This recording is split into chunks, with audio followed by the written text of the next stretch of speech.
If you were able to walk into a room, confident that you would be well received, seen, heard, and appreciated by others, and all it took was a few changes in how you navigate your everyday relationships, would you be willing to make those changes? It is possible to be both fully authentic and to experience the best relationships of your life. Now, here is the host of Navigating Complicated Relationships with behavior expert Michaela Gaffen Stone. Welcome, everyone, to an amazing episode of Navigating Complicated Relationships. I'm your host, Michaela Gaffen Stone, and I am here today with a very special guest. I am so excited. I'll bet you can hear it.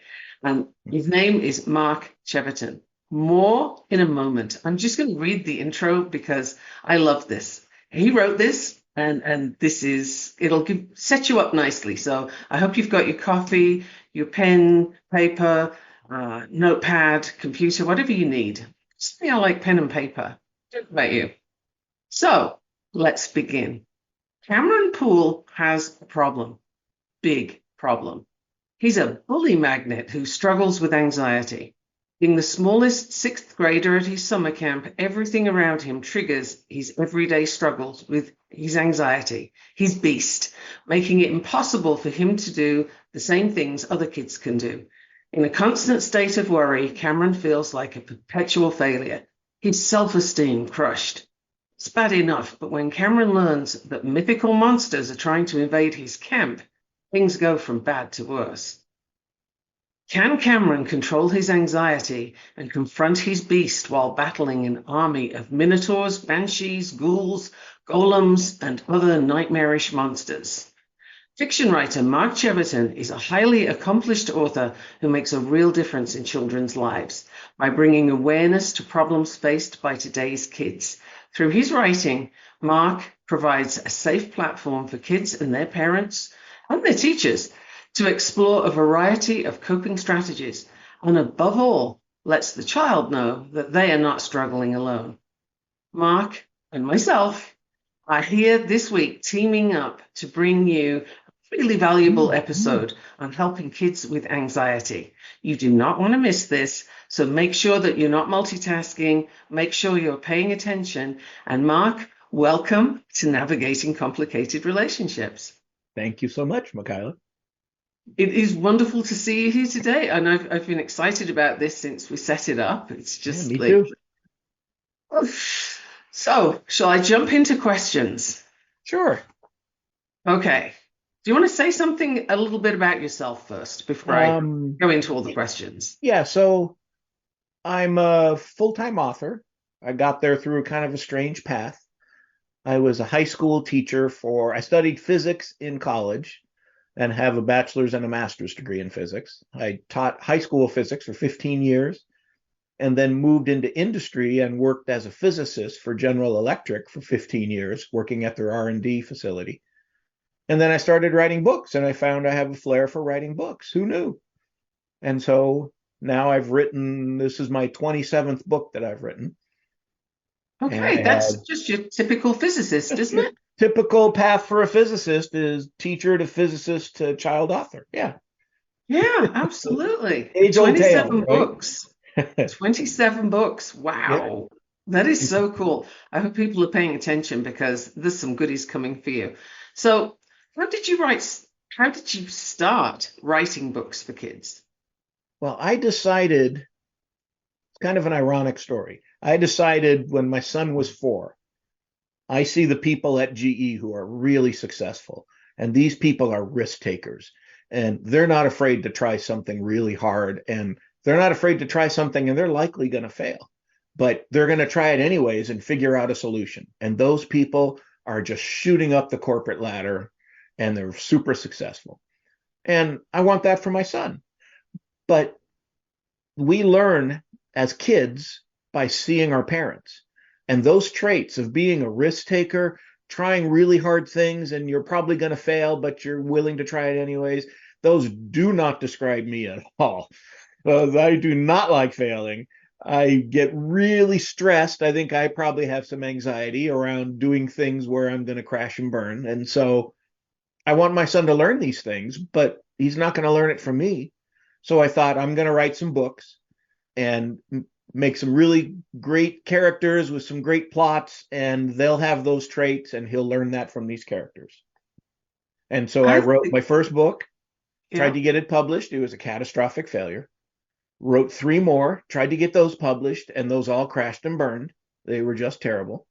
And it's a good thing they didn't get published because I didn't know anything about the craft of writing, and so they were awful. So I was ready to give up on writing, and my son was cyberbullied while he was playing Minecraft, and he thought it was his fault that he was bullied. So I tried to explain it's not his fault, it's the kids, but he didn't get it. So I wrote a book about why this wouldn't be his fault, about what kind of kid would do this to him. And I wrote it in Minecraft because my son was obsessed with it, read it at bedtime, and he said, "Oh, I get it. These kids are jerks. They're probably bullied. They're probably picked on, and this is how they lash out." And I thought, yay, I'm super dad, right? And then just for fun, I self-published it on Amazon, and it sold like 50,000 copies in like 4 months. Like, holy Wow. mackerel. And so Yeah. publishers and literary agents saw it, and they started contacting me. And in no time at all, I had a contract to write books about Minecraft. Now, I'm really interested in the like 50,000 copies. There's a number of things you've just said I'm interested in, so I'm going to jump around a little. But how did people find your book? Because it doesn't sound like you exactly have a degree in advertising. No. And it's funny, the way I tried to create buzz was this was back when you could create a whole bunch of Gmail accounts and you didn't need to link it to a phone. And so I made like 20 Gmail accounts, and I'd go on to Minecraft forums and I'd type, "Hey, I just read this great book called Invasion of the Overworld. Did anybody see it?" And seconds later, boom, I'm banned for advertising. And then I'd go on with another account. "Oh, I saw it. It was awesome. I read it." Boom, banned. Then I'd go on with another account. And so I don't know if that helped or not. That was my marketing effort until I ran out of email accounts. But what happened was, at the time, this was in 2012, and at the time there were no other novels about Minecraft. Mine was the first.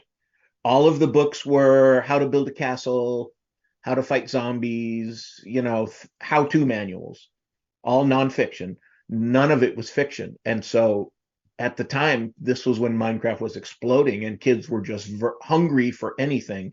And parents were begging to get their kids off the computer. And here's a way. They'll read a Wow. book. They think they're playing Minecraft still, but they're reading a book and they're off the computer. And I so love it. I got thousands of emails from parents saying, "Thank you, thank you, thank you."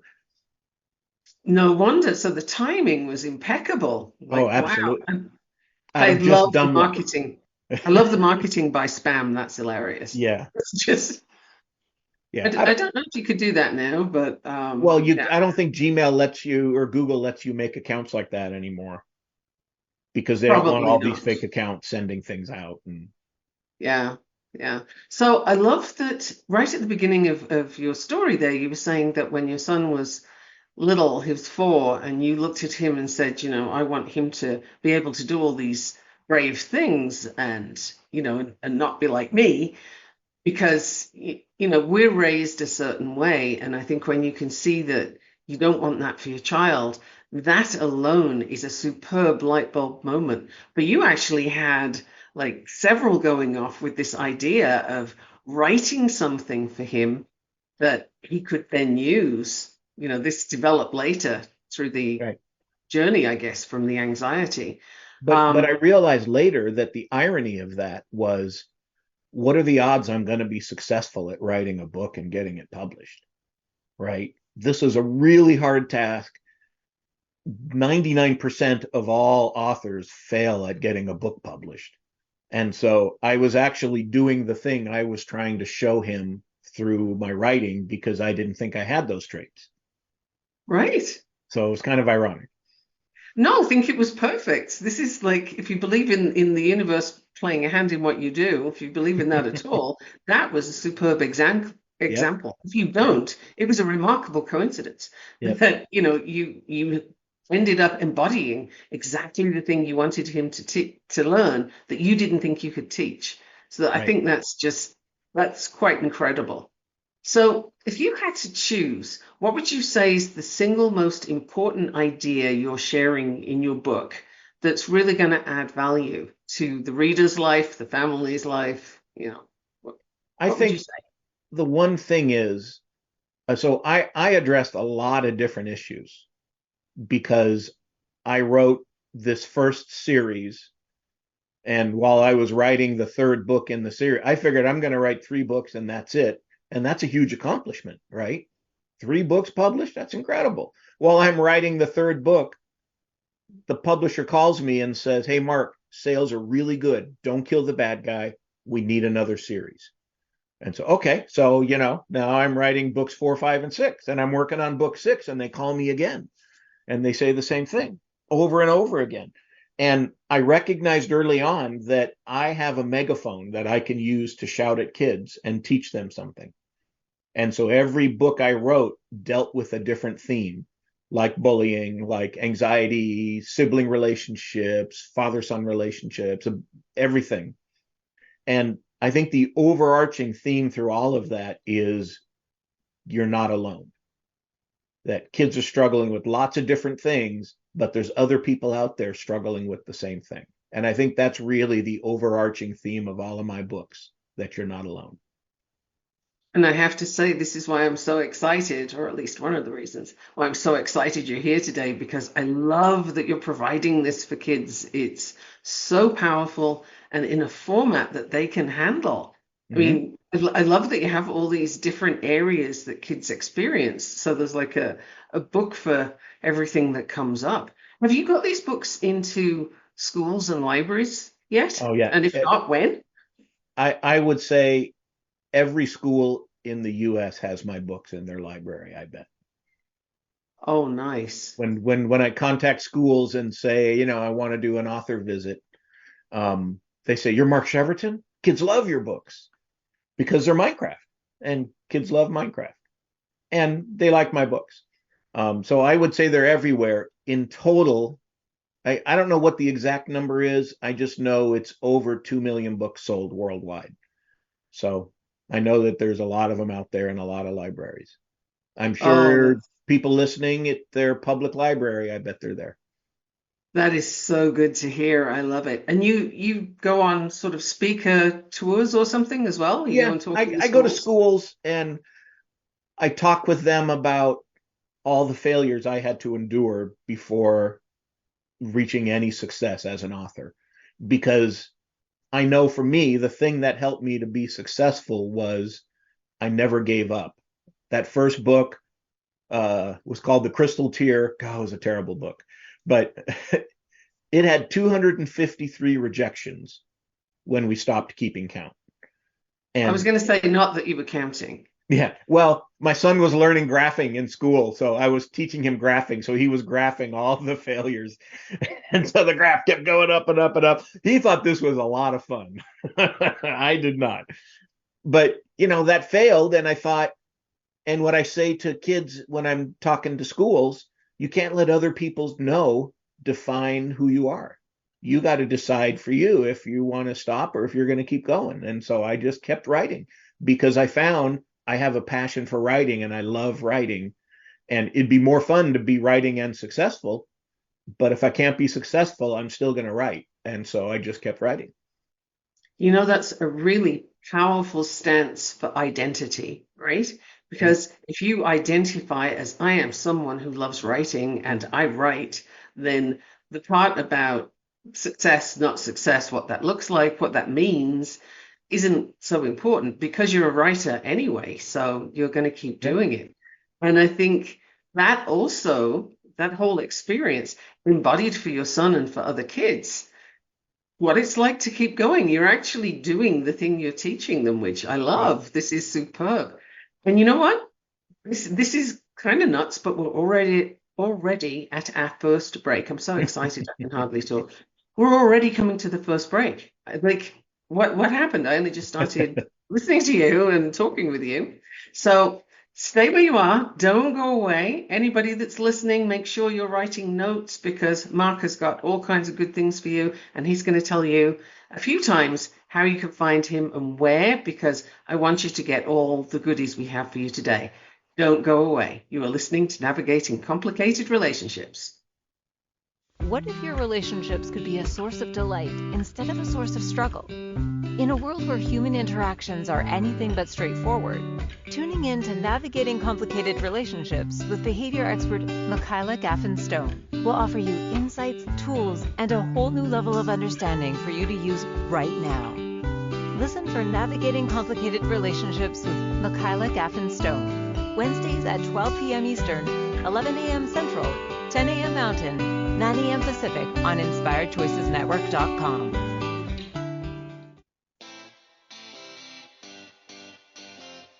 Are you a subject matter expert? Are you here to share your expertise with an audience waiting to hear from you in only the way you can deliver? Are you ready to have your voice amplified across the airwaves? Inspired Choices Network has a global radio platform streaming to millions of people across the world.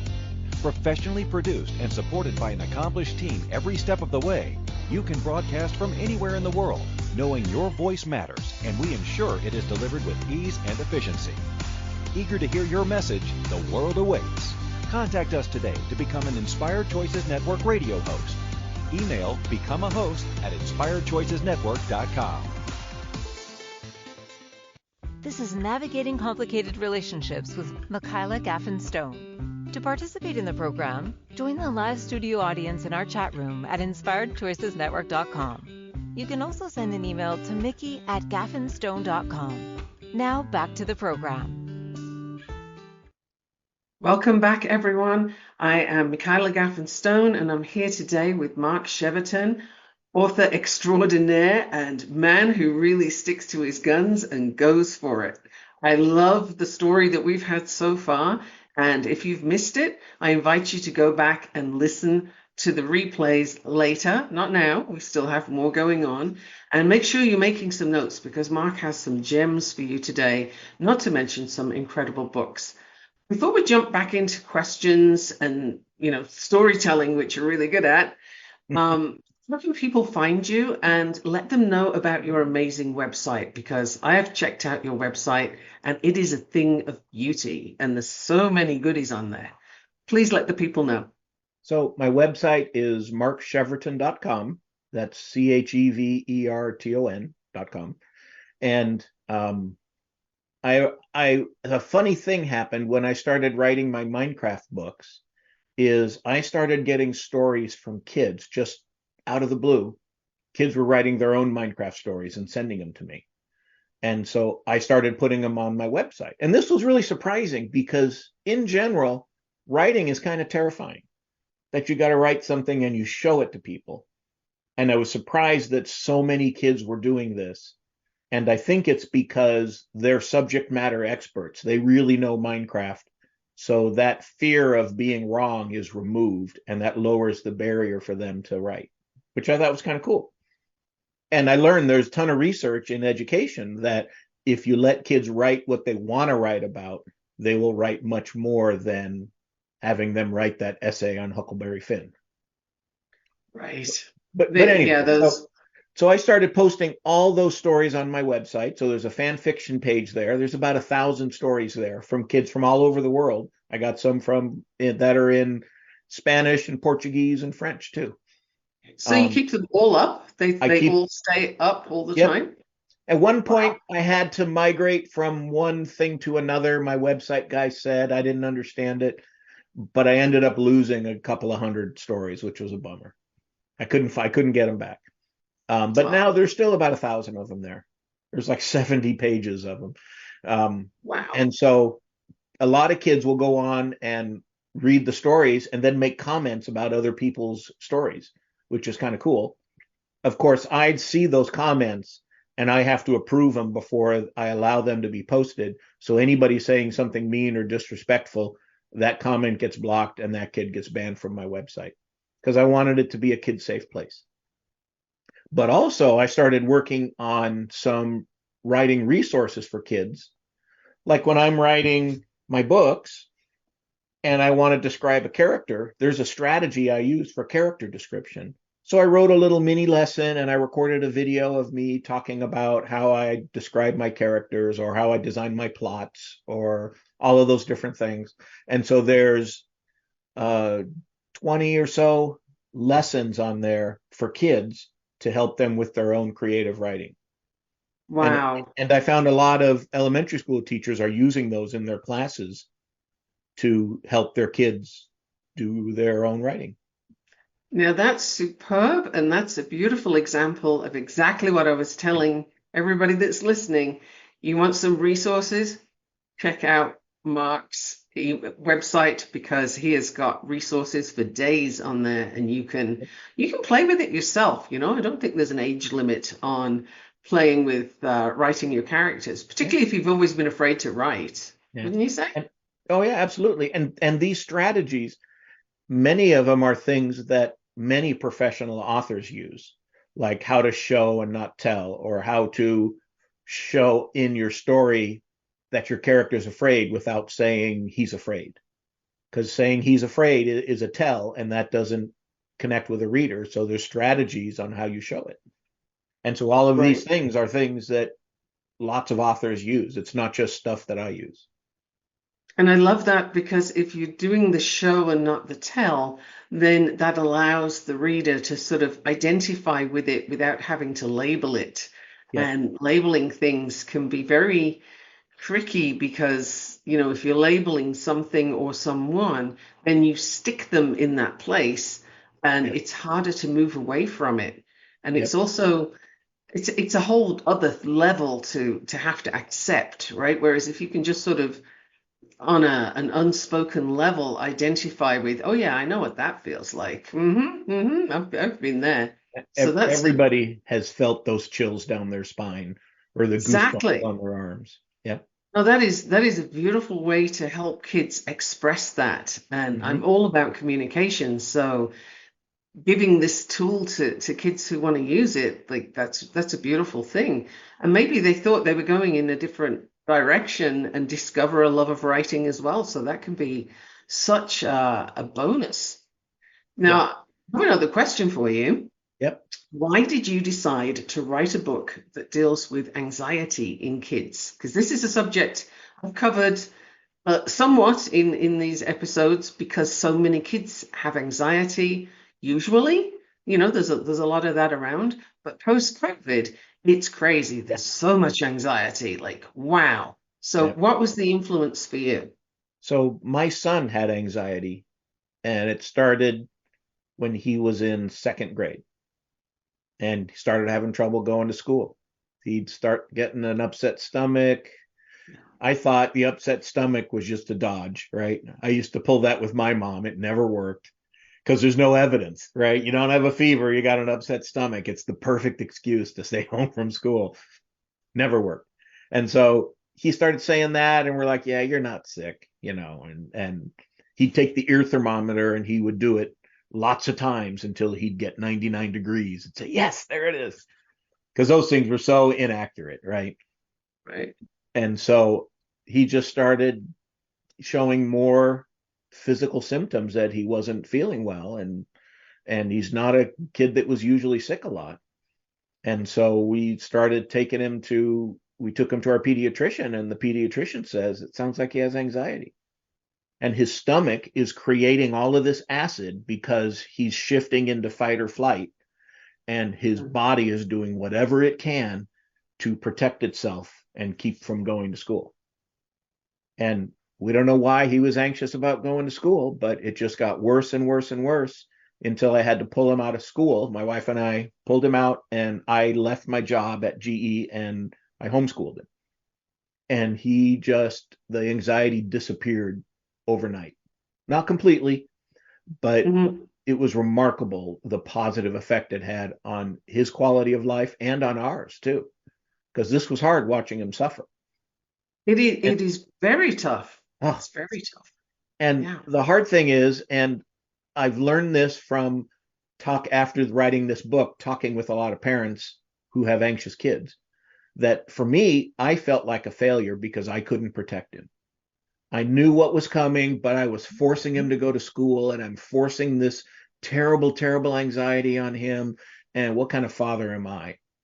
And a lot of other parents felt the same thing, but nobody talked about it, which, Yes, absolutely. which I You never know, knew for me. I never knew anybody else thought that.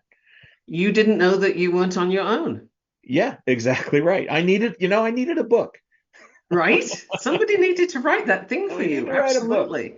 And by the way, So, I am writing a parenting book, and there will be things about anxiety in there. oh, So nice.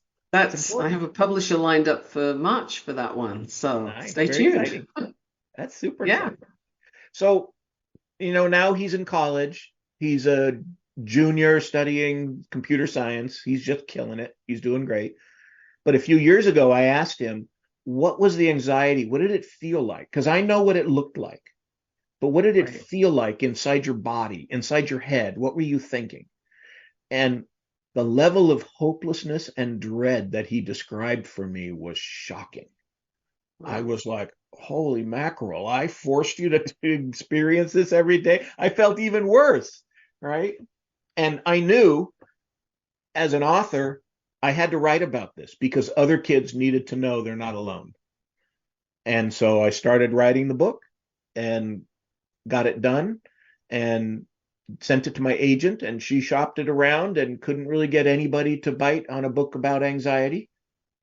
And so I said, okay, well, I'm going to self-publish it. And I took it back and I rewrote it, but then I worked with a team of child psychologists, and they taught me, they read the book and gave me all kinds of input, taught me all their coping strategies and terminologies and breathing exercises.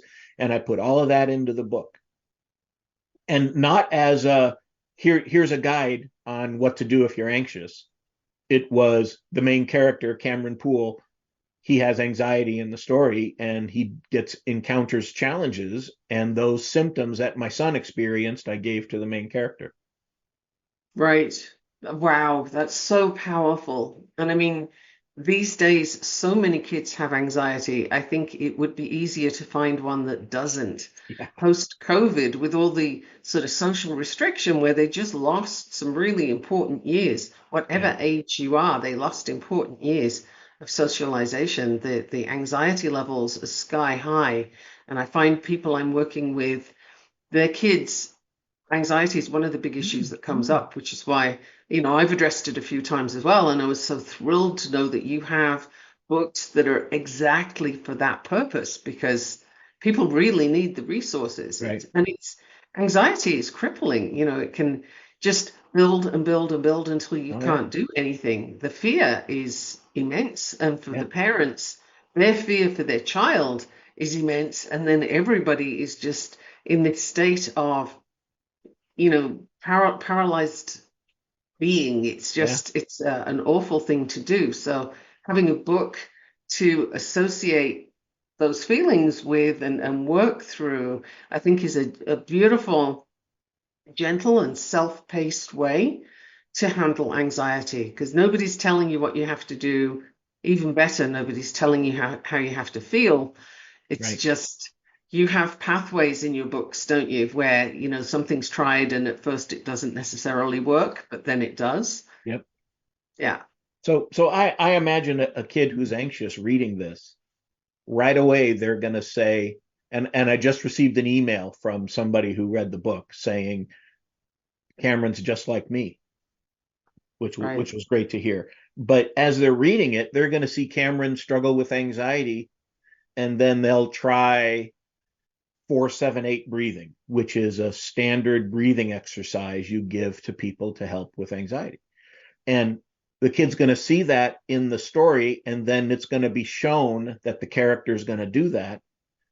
And they're going to say, hey, I remember my therapist telling me about that. And this is going to reinforce what their therapist is telling them.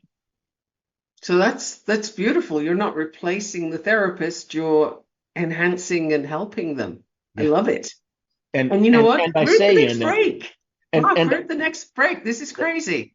I would love for you to hold up your book for a little bit so people can see it and get the idea of facing the beast within. And don't go away, we have more. Mark is giving you some goodies today. You are listening to the Inspired Choices Network. This is Navigating Complicated Relationships, and I am Michaela Gaffen Stone. Mark Cheverton is my amazing guest today. Stick around, we have more for you. See you in a minute. What if your relationships could be a source of delight instead of a source of struggle? In a world where human interactions are anything but straightforward, tuning in to Navigating Complicated Relationships with behavior expert Michaela Gaffen Stone will offer you insights, tools, and a whole new level of understanding for you to use right now. Listen for Navigating Complicated Relationships with Michaela Gaffen Stone, Wednesdays at 12 p.m. Eastern, 11 a.m. Central, 10 a.m. Mountain, 9 a.m. Pacific on InspiredChoicesNetwork.com.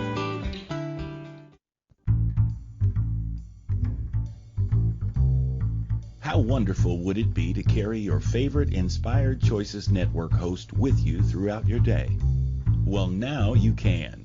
Inspired Choices Network now has its very own mobile app. Our free app offers live streaming shows, along with thousands of podcasts and TV episodes. Our shows cover a wide variety of topics. Whether you're waking up with us, carrying us through the day, and taking us to bed with you, we're always here for you to enjoy. We're easy to find. Just search for Inspired Choices Network in the Apple App Store or Google Play Store. This is Navigating Complicated Relationships with Michaela Gaffen Stone. To participate in the program, join the live studio audience in our chat room at InspiredChoicesNetwork.com. You can also send an email to mickey@gaffenstone.com. Now back to the program. Welcome back, everyone. I am having so much fun today. I hope you are enjoying this as much as I am. I've been waiting for this opportunity to talk with Mark Cheverton about his incredible books. And boy, is this a resource we need today. So I'm just thrilled that these books are available. And Mark, once more, I'm going to ask you again, can you tell people about your website, where to find it? Sure, it's markcheverton.com, Cheverton. And there's lots of stuff about all the books I've written. There's a tab at the top called Themes, and you can click on that, and you can see the theme of every book that I've written and what it teaches to kids. In fact, I had one parent reach out to me and say, my son really loves your books, but we have such a hard time because he only sees the negative in things, and he can't see the positive. And I replied, I said, tell you what, my next book is going to be about that theme. And so I wrote about that, about the value of seeing the positive instead of the negative in life, and then sent that kid a book, an autographed copy. I love it. That's superb. So wow. I love how you're encompassing all the things that people are asking for. Now, my next question actually is about feedback. What kind of feedback have you received for this book, the one that is so beautiful that you've shown us? Facing the Beast Within. What's the feedback like for that so far? Well, people have really embraced it, that it's kind of two books in one. It's this immersive fantasy novel that kids who like Percy Jackson and Harry Potter are going to love this book. I have a knack for making the reader feel like they're in the story with the characters. So it's very immersive. And kids who don't have anxiety but really like that kind of exciting fantasy, I'm getting a lot of feedback saying this is great. I'm also getting feedback from parents who are seeing, interestingly enough, a lot of grandparents who read the book because they're looking for books that they could read with their grandkids. And they found this and they're like, this is great because one of my grandkids has anxiety and I really want to read this with them so we can have some conversations that are difficult to have with them. Yeah, no, that's beautiful. So you've got grandparents, parents. Have teachers been contacting you? I mean, you know that they're using the lessons, but what kind of feedback are they giving you? Yeah, I don't think it's made it into classrooms yet. It's certainly Okay. made it into libraries, but I think it's slow to take off in schools right now, which is why I'm doing school visits to tell people about it. Oh, I think this would be so helpful in schools. They Oh, really need to know about this, I mean, definitely. I read a statistic that the CDC says after COVID, 20% of kids are diagnosed with anxiety. So you Sure. have to figure it's 30% or more, 40%. Yeah. You know, as a classroom teacher, you got that many kids in your class that are struggling with anxiety. How do they do that? I mean, teachers ought to be able to, they should give teachers a cape for what they do with kids. Right. And recognizing the signs of anxiety too, because it can show up a little differently depending on how the child's presenting and whether they have any co-occurring diagnoses. You know, if you have a Yeah. child with autism, they could also be showing up with a whole lot of Yeah. anxiety and it gets misplaced, it gets misdiagnosed. Yeah. And I'll bet having these books available would really help the teachers as well to sort of navigate through what's anxiety and what isn't, and how much does it really matter if you can help with this book, you Right. know? And The kids really are suffering. it's certainly going to give kids the ability to say, that's what I'm feeling. Right. Right. Giving kids a voice and having Yeah. them feel seen and heard, which Hmm. is a basic human need, right? We all need to be seen and heard, and kids frequently don't feel that way. Yep. So I love that this is bringing that for the kids. Now, I just have to ask, and please do brag away. In fact, it's not bragging if you've done it, right? So, has this book won any awards? Because I'll bet it has. It has won, I got to think, it just won another one, and I don't remember what that one was, but What? it won the Mom's Choice Gold Award, which Mom's Choice is this international organization that people send in products.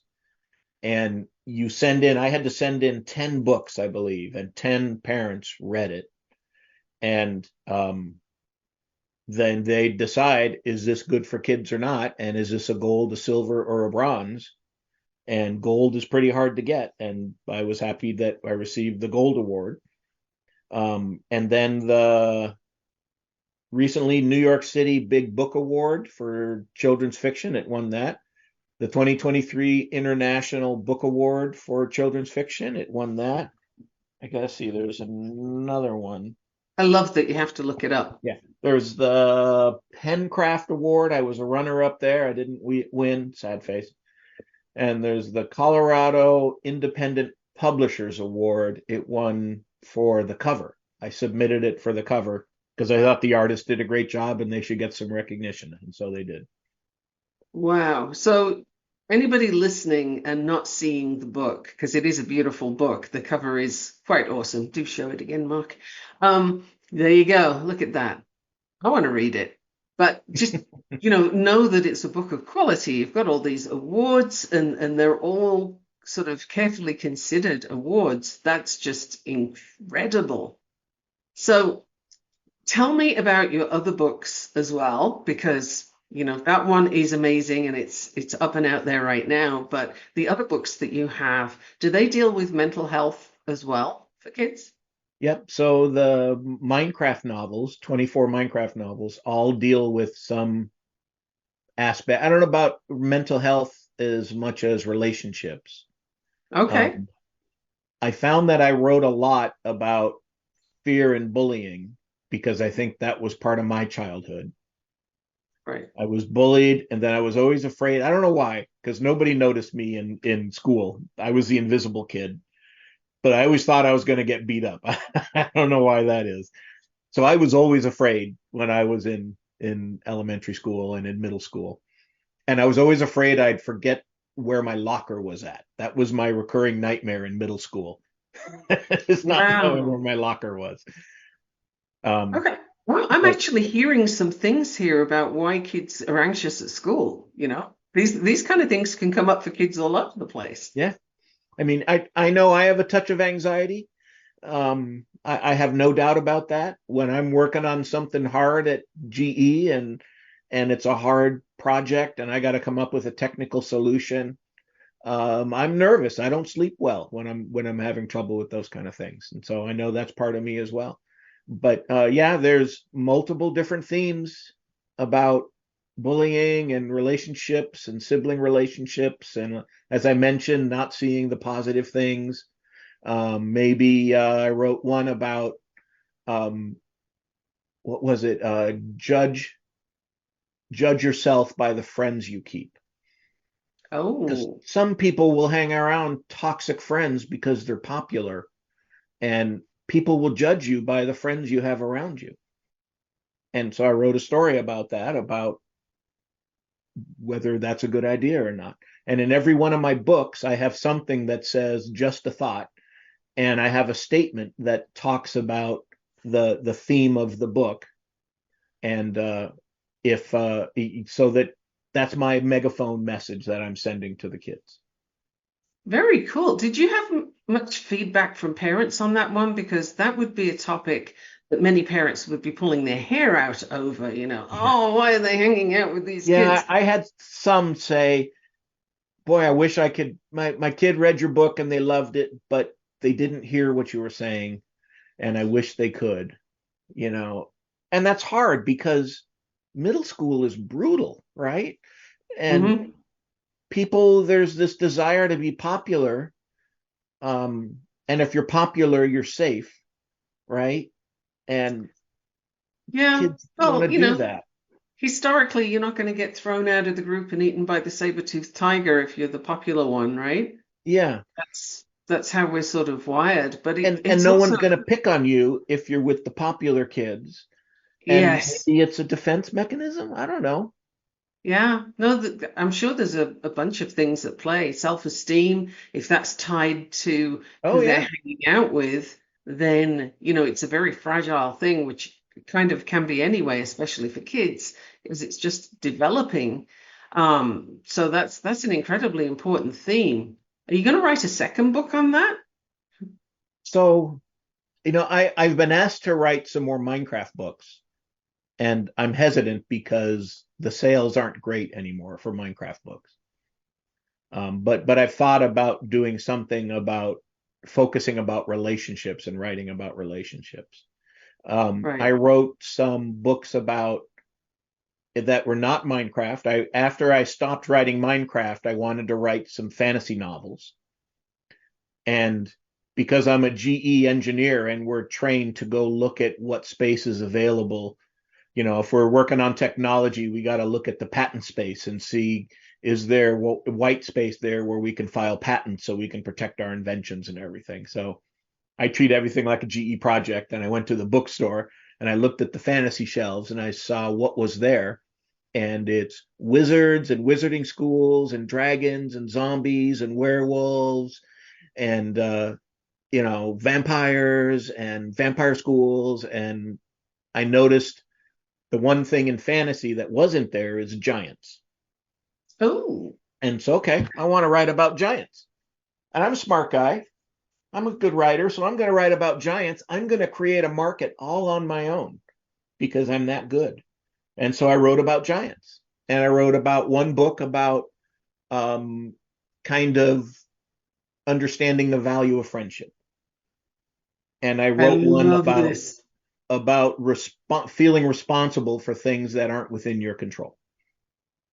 You know what? I love what you're writing about, and I also love that you said, I'm that good. Yeah. Now, Well, if the any story's parents not over. listening, So then I self-published these, and boy, did they do poorly on Amazon. I mean, when you look them up on Amazon, you see cobwebs on them because they have been viewed so poorly. So they sold like 12 copies or something. They were total failures. it's marketing. It's But marketing. but the funny thing is, I mean, you're right, because on Amazon, when you type in giants for books, most of the books are on the football team and the baseball team Oh, of course they because are. Amazon ranks them by their best sellers ranking. Whoever is selling the most books is shown at the top. Right. So if you write giants fantasy, you're going to get Harry Potter, Harry Potter, Harry Potter. Even if you type my title, The Giant's Giant, into it, you still don't find it until you're down on page 10 or 12 or something. Right. So it's an SEO thing. It's the Oh yeah, search engine absolutely. thing. Absolutely. But That's but so a, interesting. but a funny thing is, a publisher in England contacted me and said, we read these books and we love them and we want to publish them in England. Surprise. Okay, well, And Roald Dahl did The Big Friendly Giant, and that's a very yeah, popular book in the UK still. I'm going to have to stop talking for a minute because we have another break. This time is going so fast, I can't believe it. So, people, please stay tuned. Mark is still giving you some amazing information, and this is fascinating for me, so I have to assume it's fascinating for you. Make sure you're making notes and check out his beautiful website. Don't go away. We're here on Inspired Choices Network, and this is Navigating Complicated Relationships, Giants and all. See you in a minute. What if your relationships could be a source of delight instead of a source of struggle? In a world where human interactions are anything but straightforward, tuning in to Navigating Complicated Relationships with behavior expert Michaela Gaffen Stone will offer you insights, tools, and a whole new level of understanding for you to use right now. Listen for Navigating Complicated Relationships with Michaela Gaffen Stone, Wednesdays at 12 p.m. Eastern, 11 a.m. Central, 10 a.m. Mountain, 9 a.m. Pacific on InspiredChoicesNetwork.com. This is Navigating Complicated Relationships with Michaela Gaffen Stone. To participate in the program, join the live studio audience in our chat room at InspiredChoicesNetwork.com. You can also send an email to mickey@gaffenstone.com. Now back to the program. And here we are again, navigating complicated relationships with myself, Michaela Gaffen Stone, and Mark Cheverton, author extraordinaire. That is your new title. I think you need to put that somewhere. And Mark has, 27 books out right now? And the amazing feedback. The first book that rocked everybody's world sold 50,000 copies, and I'm sure it's up to a higher number by now. 400,000 or so. How many? I think 400,000. 400,000. That is crazy. Wow. That's so good. So if you're listening to this right now, you need to go and get this book. You need to go and get other books, and you need to check out Mark's website, which is markcheverton.com. Say it this time. He's got themes. He's got places for kids to send their work and have it posted and commented on. Not only nice, positive comments are allowed, which I think is a good thing in this world. And I'm just so excited to have you here today, Mark. So I want to ask you a question about social media. How do you think that is impacting kids' anxiety levels and other issues? And have you written a book on that? And are you going to, if you haven't? So I probably won't write about that because for the most part, I'm writing about fantasy stuff. Okay. But I see, there's talk about Twitter and how poorly it's doing because of how it's being run right now. And I think of nothing more wonderful than seeing that thing die and go away. Because I see social media, it was made to connect us together, but it does the opposite. It is so hurtful, and it isolates people rather than making them come together. For us, we can talk to our friends and share pictures and stuff, but for kids, it is so destructive. And I don't know how kids can handle it. I see my son, he would always get up in the morning and the first thing he'd do is check social media. And fortunately, he doesn't really care what other people think. So he was looking at people he likes to follow. But kids who link their self-esteem to how many likes they get. Yes. Really a problem. It is brutal. And, I have a few kids that I'm working with right now who are very hooked into the external feedback that they get from social media about who and how they are. And I can't think of a worse place to look. It's terrible because people feel very free to say all kinds of things that they wouldn't dare say to your face, but they're going to put it on social media. And that's, that's horrifying to me. So I think kids of today, these upcoming kids right now, have extra challenges because they're so wired to the internet, and getting them to write and read that's not on the internet is a phenomenal and really important thing to do, because that part of their brain is not getting developed when they're stuck on the internet all the time and checking things out. Yeah. So, question. What is next for Mark Cheverton? Is it giants and giants or? So I was happy that this publisher, Birch Tree Publishing, wanted to publish my books about giants.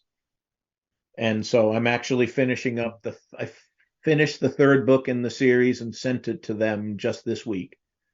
And I'm working on the second book in the Order of the Stone series. It's called Cameron and the Shadow Wraith, and you can see a picture of it back here on the back cover. Another fantastic cover by the cover artist I use.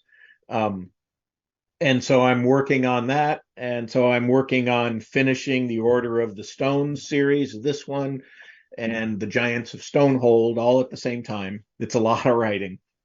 It is a lot. Do you ever get writer's block? I do sometimes, and there's actually strategies, which I don't have a lesson of that on my website. I should put one on there, I suppose. I read that there's a strategy that Pixar uses. And I don't know if this is really attributed to Pixar or if somebody thought it was and they posted it. I don't know. But when I talk with classes, with students, what I tell them is start making a list of what's not going to happen to your character. Because that's an easy list to come up with, right? And type it.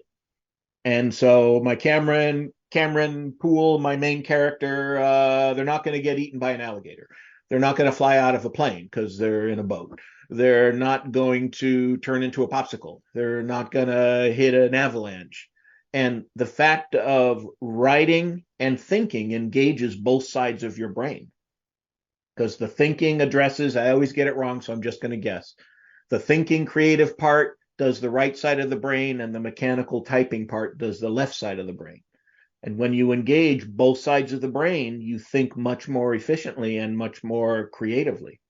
And I found when I do that, I'll be typing and he goes into a spooky cave. Oh, he can go into a spooky cave. That's a good idea. Right. It's not and on I your. have found that this always works. It's not on your he didn't do this list. I love that. That's so cool. And it's just that act of engaging both sides of your brain. Wow. So I hope everybody's making notes about this because this is so good.